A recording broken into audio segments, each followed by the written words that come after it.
Hoje Boa. Brasília está bastante agitada, né? Muita coisa no noticiário envolvendo Brasília, porque ontem à noite a gente foi pego com a decisão da prisão imediata do ex-presidente Fernando Collor de Mello, né? Ele já está preso, hoje de manhã passou por audiência de custódia e quem vai contar pra gente em que pé que tá essa história é o Márcio Rocha, que tá aqui com a gente já. Tudo bem, Márcio? Oi, Boa Márcio, tarde. bem-vindo, bom trabalho.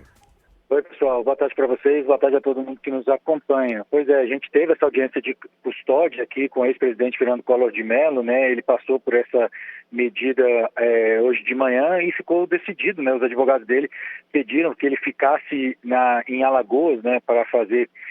Para cumprir, né, a prisão dele lá em Maceió, e isso foi concedido pelo ministro Alexandre de Moraes. A gente ainda está na expectativa de uma decisão relacionada à prisão domiciliar. Isso deve ser também decidido nas próximas horas, e a defesa argumentou que o ex-presidente tem uma idade avançada, ele já tem 75 anos e já tem comorbidades graves. Segundo a defesa, os advogados, ele tem a doença de Parkinson, apneia do sono grave e transtorno bipolar. E aí, por isso, ele deve ir para a prisão domiciliar. Isso deve ser decidido pelo ministro Alexandre de Moraes a qualquer momento.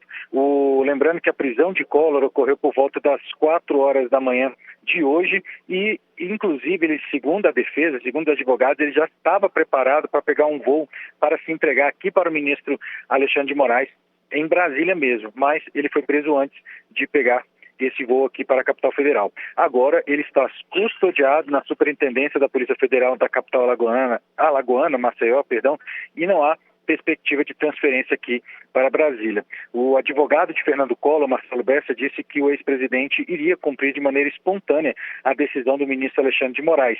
Ele, que foi condenado, o ex-presidente foi condenado a 8 anos e 10 meses de prisão por corrupção, por investigações que começaram na Operação Lava Jato. Ele foi declarado culpado pelo recebimento de 20 milhões de reais em propinas da UTC Engenharia em troca do direcionamento de contratos da BR Distribuidora, que é um braço da Petrobras. O processo também condenou o ex-ministro Pedro Paulo Bergamaschi e também o operador Luiz Pereira Duarte de Amorim.